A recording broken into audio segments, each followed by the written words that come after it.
The broadcast is now starting. All attendees are in listen-only mode. Hello, everyone, and welcome to Question Lab. We're happy to have you here. Tonight's topic is one we haven't done in a while. It's cardiac pathology. Leading tonight's discussion once again is Dr. Paras Vakari. He's going to introduce himself to you now. Paras. Thank you, Sean. Hey guys, my name is Paras. I'm currently working dermatology, and I'm an RX coach with USMLE-Rx. So I help you guys in regards to board examinations and also helping with sessions such as these. And I'm happy to help lead tonight's session. I mentioned RX coach earlier, and I told you that we'll talk more about it later. But for now, just keep in mind that the methodology we're going to use is similar to the one that we employ in RX coach. So without any further ado, let's get into our first question of the evening.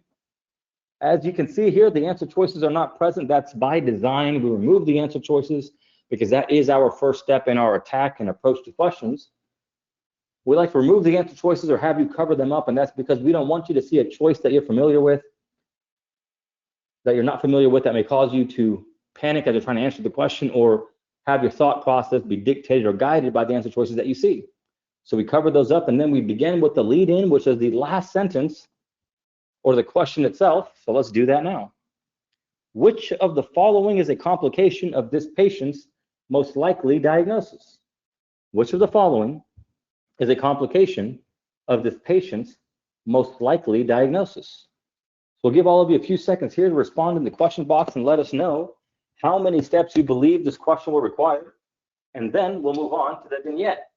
An example of a one-step question could be when you're asked for the diagnosis.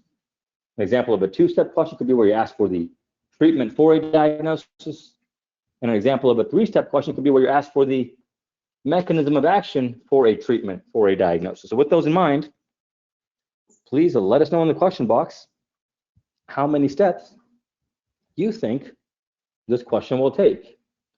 And if you look into your GoToWebinar control panel, you'll see that question box where you can submit your responses for this question, the question about how many steps it takes. And you can also ask any other question that you'd like, and we'll do our very best to try to answer all of those questions for you.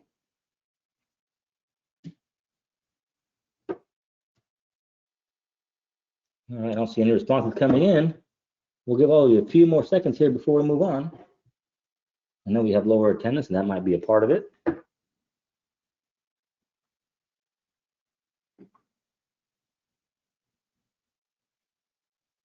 All right, well, tell you what, we're going to go ahead and move on to that vignette. A 79-year-old man comes to his physician with dizziness and shortness of breath, saying that he can't swim his usual laps without feeling like he is going to lose consciousness. On examination, he has a loud, late peaking systolic murmur at the right upper sternal border and a low volume, slow rising carotid pulse. Which of the following is a complication of this patient's most likely diagnosis? And with that, I'll hand it off to Paras. Thank you, Sean. So what we're going to do is we're going to go ahead and show you what we think are the important clues in that vignette in the lead-in.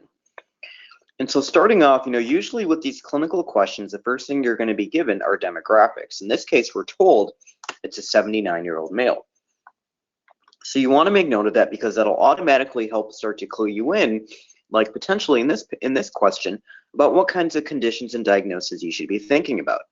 This is an elderly gentleman here, okay? And he's coming in with dizziness and shortness of breath. Those are what we call the presenting signs and symptoms, okay? So you want to make note of that. Why are they coming in to be seen by the doctor at the hospital, okay?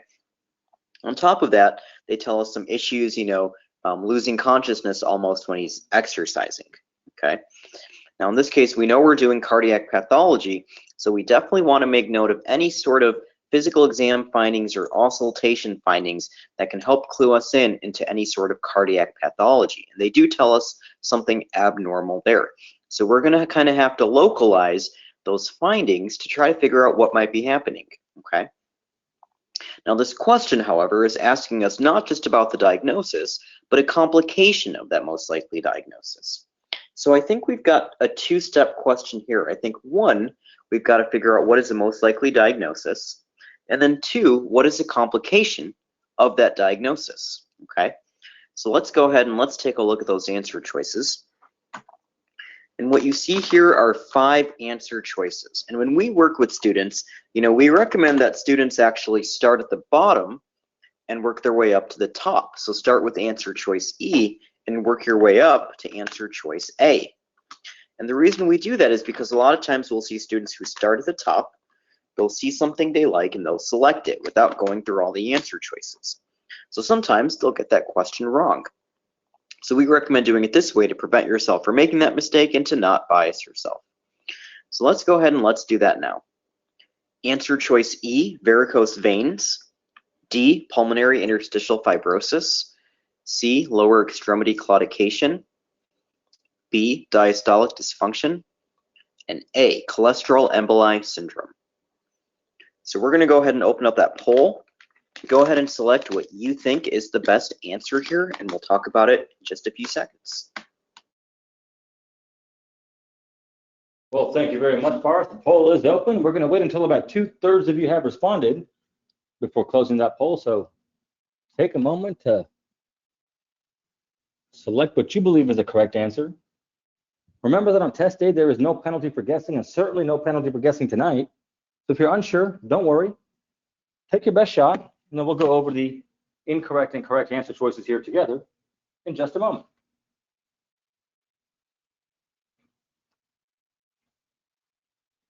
All right, got some responses coming in, I believe. Wait a little bit longer.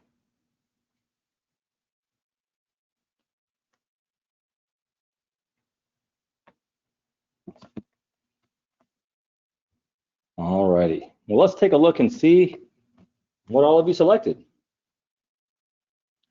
Looks like there was a clear favorite here. 67% of you selected diastolic dysfunction. In second place, we had lower extremity claudication. So let's take a moment now and see what the correct answer is. And the correct answer is B, diastolic dysfunction. So definitely a challenging question here. Let me hand it off to Paris. Yes, thank you, Sean. Definitely a challenging question. So let's take a look at what's going on here, okay? So hopefully you guys picked up on that this patient has aortic stenosis, okay? It's an elderly patient with dizziness and shortness of breath on exertion. Aortic stenosis is the most common valvular heart disease in adult patients, okay? Now, the reason they get these kinds of symptoms when they're exercising or exerting is because you have decreased blood flow across that bad valve, the stenotic valve, okay? And so as a result, organs like the brain, the heart, which need more blood, which are getting bad blood flow because blood's not able to go across that stenotic valve, manifests as dizziness or dyspnea, things like that, okay? So let's take a look at the next slide. And we'll take a look at our murmur of aortic stenosis. We can see it's a crescendo decrescendo systolic ejection murmur, okay? On top of that, we can see that it can radiate to the carotids, okay? And we see that it can lead to syncope, dyspnea on exertion, just like our patient had. And in elder patients, most commonly due to age-related calcification. If it's a younger patient, you want to think about something congenital like early calcification or a bicuspid valve, okay? So now let's take a look at the next slide, okay? And we can take a look at heart failure, okay? So this patient's aortic stenosis can lead to the patient developing heart failure, okay? And the reason that is because patients with aortic stenosis over time, their left ventricle is going to hypertrophy. And that can cause hypertrophy and fibrosis of the heart. So if we take a look here, heart failure, okay? If you take a look under diastolic dysfunction, which is what the answer choice was, where you have a normal ejection fraction, but you have a low compliance, okay? Meaning it doesn't really fill that well with blood during diastole. And that's usually because the ventricles are too thick, they've hypertrophied. which is possible in patients with aortic stenosis. So hopefully you guys are able to pick up on that connection between aortic stenosis and heart failure. Okay, so if we go back to our question, hopefully you guys can see now, one, how this is aortic stenosis, a systolic murmur, and also a carotid pulse. And two, the dyspnea on exertion, elderly patient, and then on top of that, how that can lead to left ventricular hypertrophy and thus diastolic dysfunction. Now the other answer choices, answer choice E, varicose veins, that's more of an age-related issue with venous valve incompetence. Pulmonary interstitial fibrosis, not really a consequence of heart failure, that would be more of fluid in the lungs, pulmonary edema. Lower extremity claudication, usually a result of atherosclerosis of the arteries in the lower legs. A little bit different than what we're talking about in cholesterol emboli, usually after some sort of procedure like an angiography. So the other answer choice is not as great in this question. Well, thank you very much, Boris. Great job, everyone. We know that was a challenging question. Let's move on now to our second question of the evening on cardiac path. Once again, the answer choices have been removed. That is by design. And as always, we will begin with the lead-in.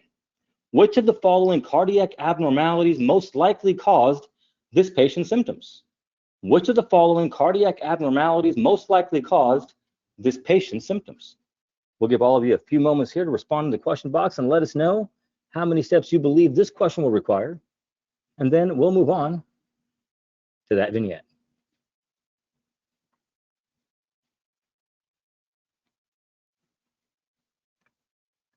All right, I'll give you a few more seconds here.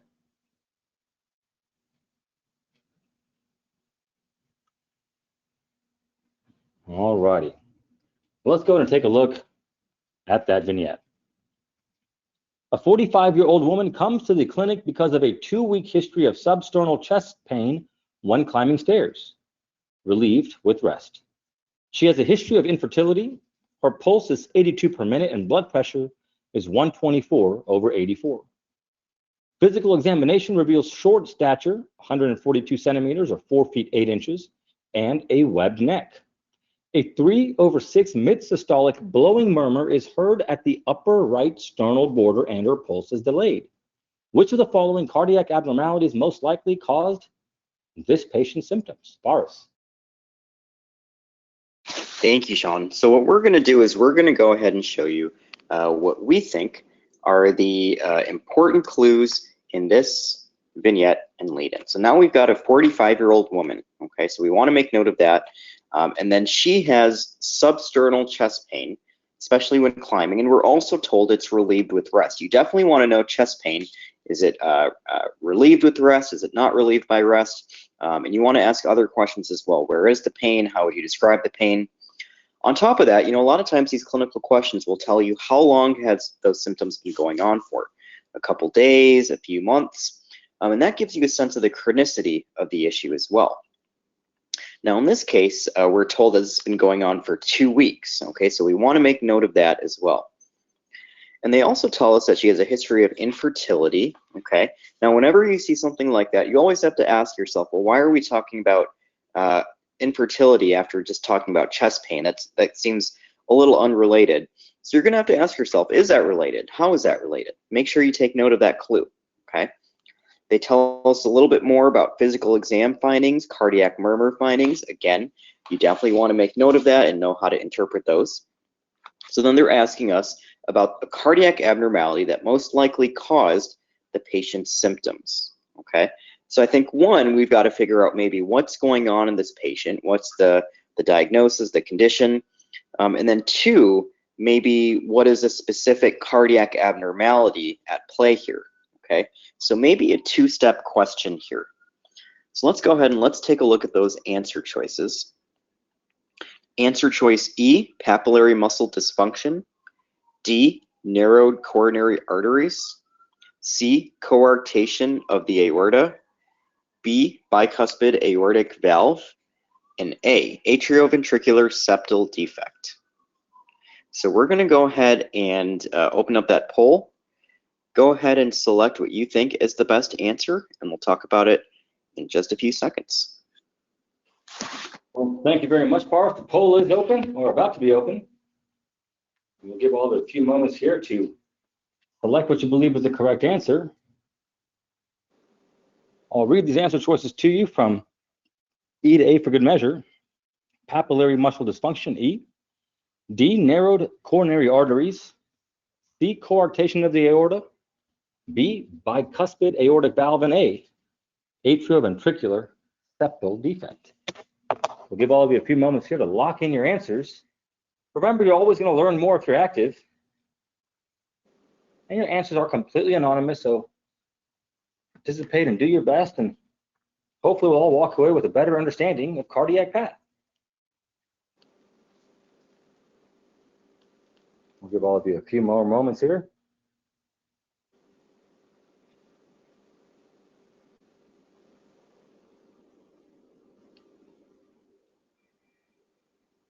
All right. Let's take a look and see what all of you selected.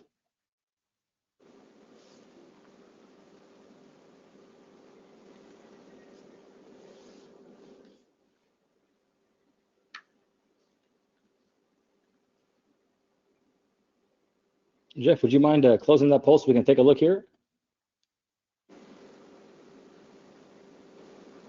All righty, well, it's close. 48% of you selected bicuspid aortic valve and 35% of you selected coarctation of the aorta. That's a difference of just a couple of people with our attendance tonight. So let's take a look and see what the correct answer is. And the correct answer is B, bicuspid aortic valve. So let me hand it off to Bars. Thank you, Sean. So what we're going to do is we're going to kind of tell you exactly, we're going to walk you through those two steps, okay? So one, we needed to figure out maybe what's going on in this patient. And then two, exactly why is this patient at risk for this, okay? So this patient, kind of like our last patient, has chest pain on exertion, okay? So 45-year-old female. And on top of that, we know there's a delayed pulse and also a mid-systolic blowing murmur, okay? So this patient probably also has aortic stenosis, okay? Now, why does a young patient have aortic stenosis?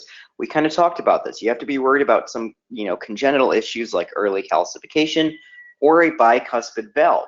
Now, we're also told about short height and a webbed neck as well, okay? So it's most likely that this patient has Turner syndrome, okay? So if we take a look at the next slide, we can take a look at our first aid table on Turner syndrome. And we can see these are females who are 45XO, who have a short stature and also can have a bicuspid aortic valve. They can also have coarctation of the aorta as well, okay? On top of that, they can have lymphatic defects that lead to that webbed neck picture, okay? So most likely this patient has aortic stenosis from Turner syndrome, okay? So let's go back and take a look at the other answer choices, okay? Answer choice E, papillary muscle dysfunction is usually common after a heart attack, which is not what we're really having here. This patient has chest pain that's relieved by rest, which is also not consistent with a heart attack. Narrowed coronary arteries, that's suggestive of coronary artery disease, which again could cause chest pain on exertion, but wouldn't explain the murmur, wouldn't explain any of the other physical exam findings. Coarctation of the aorta, that can be a complication from Turner syndrome, but usually we see that presenting as elevated blood pressure with pressure differences between the arms and legs. Not what we have here. And then answer choice A, that's usually more so a common defect with Down syndrome, not so much what we're kind of getting at with this question. So another nice two-step cardiac path question here for you guys. So let's go ahead and get into our third question of the evening. Once again, the answer choices are covered up. That is by design. Let's begin with the lead-in. Which of the following is the most likely explanation for this patient's increased difficulty breathing? Which of the following is the most likely explanation for this patient's increased difficulty breathing? We haven't had much response from all of you on the 1, 2, 3-step question. So we'll go ahead and move on to that vignette, and Faros will talk about how many steps it'll take in a moment. Let's take a look at that vignette. A 68-year-old man comes to the emergency department with 5 hours of increasing difficulty breathing, dizziness, and fluttering in his chest. He was diagnosed with heart failure with a reduced ejection fraction in the past, but does not take any medications. He is afebrile with a pulse of 135 per minute and blood pressure of 100/60.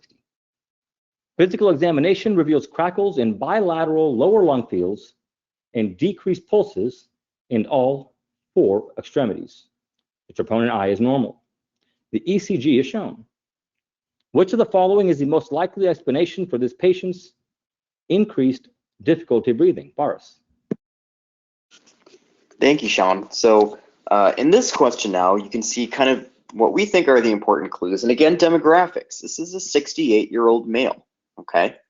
And he's coming in because of increased difficulty breathing, dizziness, and fluttering of the chest, okay? So you always want to make note of kind of how patients are describing their signs and symptoms. So fluttering of the chest, okay? And on top of that, we know this is kind of an acute issue. It's been going on for just 5 hours, okay? Now we know in this case, we definitely want to take note of, past medical history.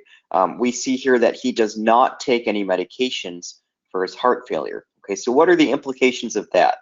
That's kind of something we need to think about. And then on top of that, we see some physical exam findings, some vital signs that are abnormal. And so we definitely want to take note of that. And we're going to have to use all those clues and kind of piece together what we think is going on here. So this question is asking us about the most likely explanation for the increased difficulty breathing. So I think we've got a couple steps here. I think one, we've got to figure out maybe what's going on in this patient, what's the condition, what's going on, and then 2, how is that causing him to have difficulty breathing, okay? So I think a 2-step question here. So let's go ahead and let's take a look at those answer choices.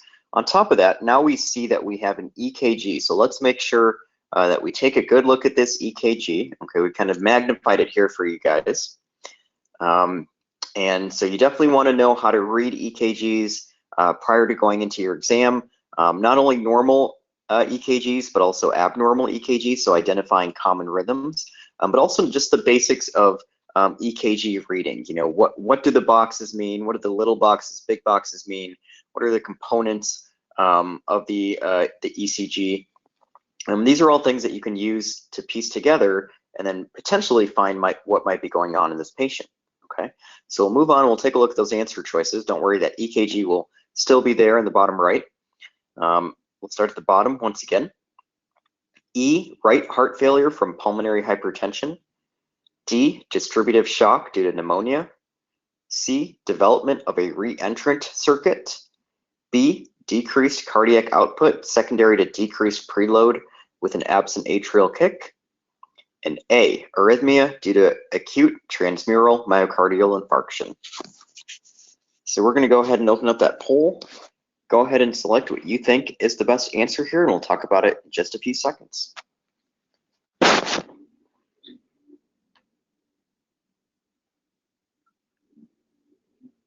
Excellent. Well, the poll is open, and once again, we'll wait until about 2/3 of you have responded before moving on.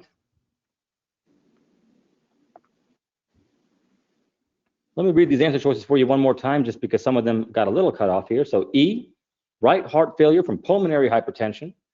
D, distributive shock due to pneumonia. C, development of a reentrant circuit.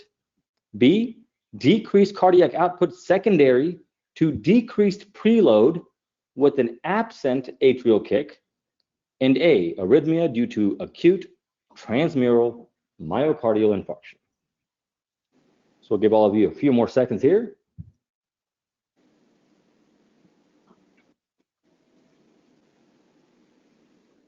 Next week's topic is going to be Hem-Onc. So join us next week at Question Live when we talk about Hem-Onc. So with that, let's go ahead and close this poll and see what all of you selected.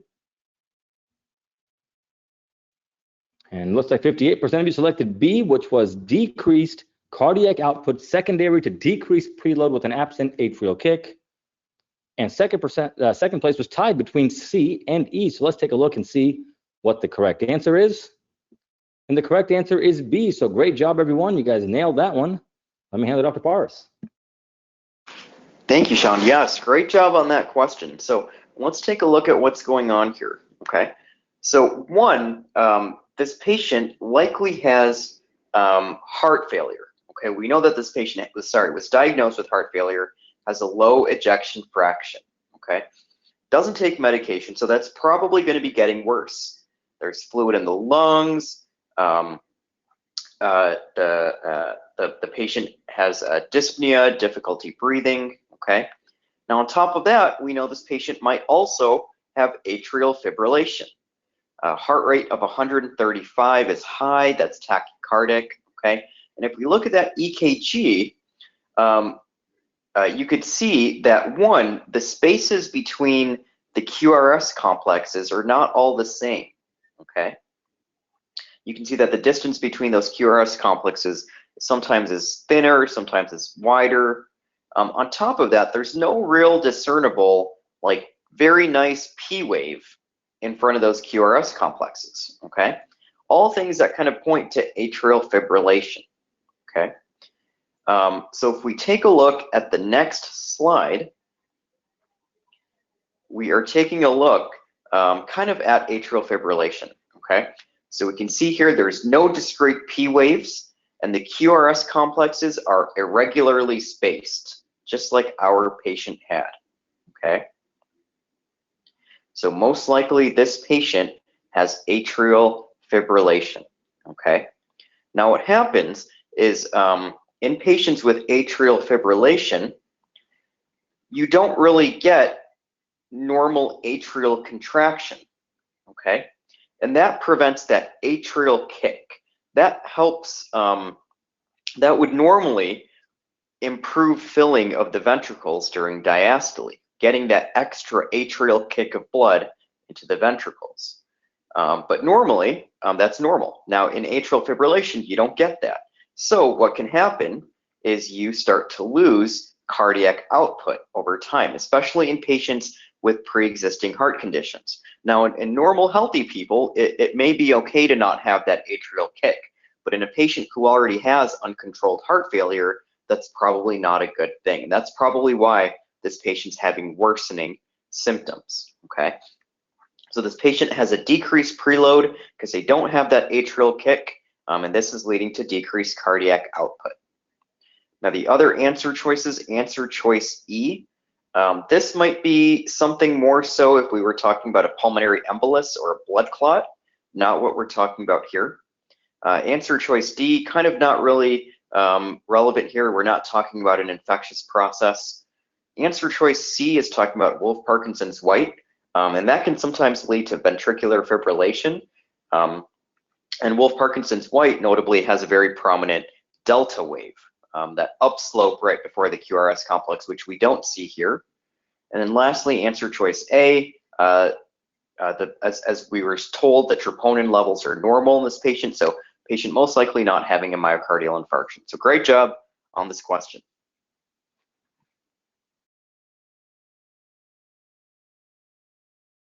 Excellent. Thank you, Paris. Well, we have one question left before our raffle and special offer. Let's try to finish strong here. Once again, we're going to begin with that lead-in. This woman's condition most likely places her at high risk for which of the following complications? This woman's condition most likely places her at high risk for which of the following complications? Let's take a look at that vignette. A 19-year-old woman presents for a sports physical. She has no significant medical history. Physical examination is notable for a brachial artery pressure of 160/110 and a weak femoral pulse. Blood pressure in the lower extremity is 80/40. An X-ray of the chest shows erosion of the posterior third to 8 ribs. This woman's condition most likely places her at high risk for which of the following complications? Paris. Thank you, Sean. And so this is kind of our fourth time doing this, showing you, what we think are those important clues in the vignette and the lead-in, okay? So hopefully you guys are starting to get a sense of, what do I need to be picking up on, what clues, especially in these cardiac pathology questions, to really get that question right, okay? So now we've gone ahead and done that here as well. We can see now we have a 19-year-old male, so 19-year-old woman, so a younger patient here, okay? We're told about, no medical history, but we do see some issues with blood pressure, okay? We do see that there's differences in the brachial artery and the lower extremity, as well as some chest x-ray findings, right? So they're asking us about the condition, placing her at a high risk for what complication. So not just one, a couple steps here. One, we've got to figure out what is her condition, but two, what complication or complications is she at risk for? So I think a nice two-step question here, okay? So let's go ahead and let's take a look at those answer choices.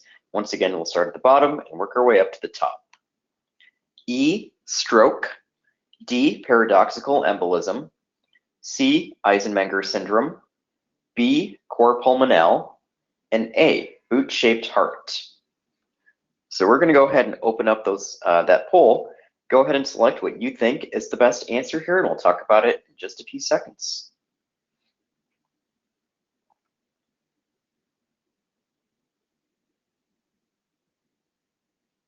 All righty, well, the poll is open. This is our last question of the evening, so let's try to finish strong here.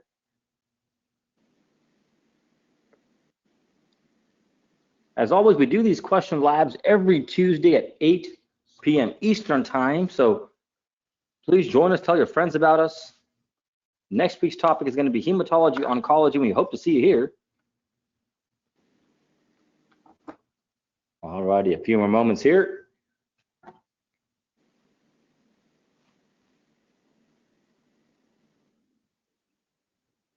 If you have suggestions on which topics you'd like to hear us tackle next time or in the future, please let us know in the question box. We'd love to hear from you. So with that, let's go ahead and take a look and see what all of you selected. Well, this one was close. 32% of you selected stroke.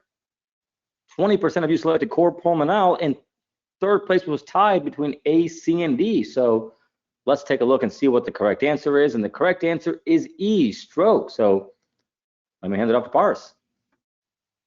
Thank you, Sean. Yes, definitely a tougher question here. So let's take a look at what's going on. So one, hopefully you guys picked up on that this patient probably has coarctation of the aorta, okay? An increased blood pressure in the arms, a lower blood pressure in the legs, okay? And that usually can also cause notching of ribs on chest x-ray, which we're told about. And this can be caused if you have a constriction of the aorta. We kind of see that image there with that arrow pointing at a constriction in the aorta, okay? Now what happens is proximal to that constriction, you get really high blood pressure. Beyond that, you get low blood pressure, okay? So you can see how all those vessels that are going to the brain are kind of before that constriction. And so how those vessels that feed the brain have high blood pressure, and that can place patients at high risk of a hemorrhage, aka stroke, okay? So this patient is at higher risk of developing a stroke. Now the other answer choices, answer choice D, paradoxical embolism, that's when an embolus is carried from the venous circulation into the arterial circulation, so usually some sort of defect in the cardiac wall. Eisenmenger syndrome is usually a development of cyanosis in conditions where you start getting a shunting between the right and left heart flow systems. Cor pulmonale is a heart failure issue secondary to lung disease. A boot-shaped heart is usually in patients with tetralogy of Fallot, a little bit of a different issue here. So great job on tonight's cardiac pathology questions. I will pass it back to you, Sean. Well, thank you very much, Boris. Great job, everyone. I know we had some challenging questions today. If you want to review these questions on your own time, feel free to make note of the QIDs here. You can take a picture or a screenshot or write them down, and what you can do is log into USMLE-Rx, simply enter these in the search field, and it'll pull these right up for you. So we'll give you a few seconds here to make note.